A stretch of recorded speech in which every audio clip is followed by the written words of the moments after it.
অত্যন্ত বিচলিত করে দেওয়ার ব্যাপার হলো সময়কালে বিভিন্ন ব্যক্তি এবং বেসরকারি সংস্থার সাথে এসএসসির অনেক ইমেল আদান প্রদান হয়েছে, যার ফলে দেখা যাচ্ছে ওএমআর শিটের নাম্বার বাড়িয়ে দেওয়া হয়েছে এবং এসএসসির তরফ থেকে অরিজিনাল ওএমআর 2019 সালে স্ক্যান ওএমআর ধ্বংস করে দেওয়া হয়। অদ্ভুত ব্যাপার। সিবিআই আদালতকে জানায় যে যখন সার্ভার তাদের কাছে আসে তখন এসএসসির ডেটাবেসে কোনো ওএমআর শিট ছিল না। ব্ল্যাঙ্ক ওএমআর জমা দেওয়া হয়েছিল এমন ব্যক্তিদের নম্বর বাড়িয়ে তাদের নিয়োগের জন্য সুপারিশ করা হয়। পার্থবাবুর কাছে লিস্ট আসতো, লিস্ট, এবং আমি নাম নিচ্ছি না কারণ আপনারা জানেন সব নাম নেওয়া যায় না। মুখ্যমন্ত্রীর বাড়ির অরাজনৈতিক ব্যক্তিত্ব মহিলা, সেটাও বলে দিচ্ছি, তার নামে লিস্ট এসেছিল। পার্থবাবুর বাড়িতে যারা যান তারা দেখে, নিজের চোখে দেখে আমাদেরকে বলেছে। এবং সেখানেও কেমন বিজনেস হতো দেখুন, 600 নাম আসছে, হচ্ছে 200 জনের, 600 জন কিন্তু টাকা দিয়েছে তৃণমূলের নেতাদেরকে।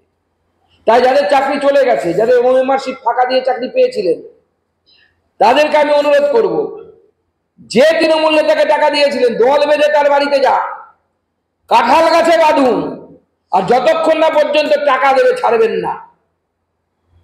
এবং এরপরে এই টাকা নেওয়ার জন্য এবং যোগ্যদের চাকরি নিয়োগ করার জন্য মুখ্যমন্ত্রীর বাড়িতে আমাদের যুব মোর্চা যাবে, কালীঘাট অভিযান করবে আমাদের যুব মোর্চা।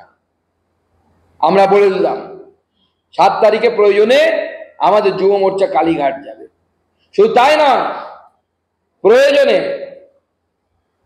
প্রয়োজনে বলতে আমি এখনই ঘোষণা করে দিচ্ছি, আগামী 13 তারিখ কলেজ স্কোয়ার থেকে রানী রাসমণি রোড ভারতীয় জনতা পার্টি প্রতিবাদ মিছিল বের করবে।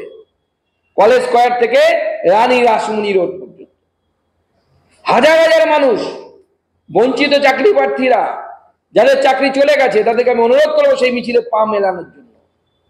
এই লড়াই ভারতীয় জনতা পার্টির লড়াই নয় শুধু, এই লড়াই শিক্ষা ব্যবস্থাকে বাঁচানোর লড়াই।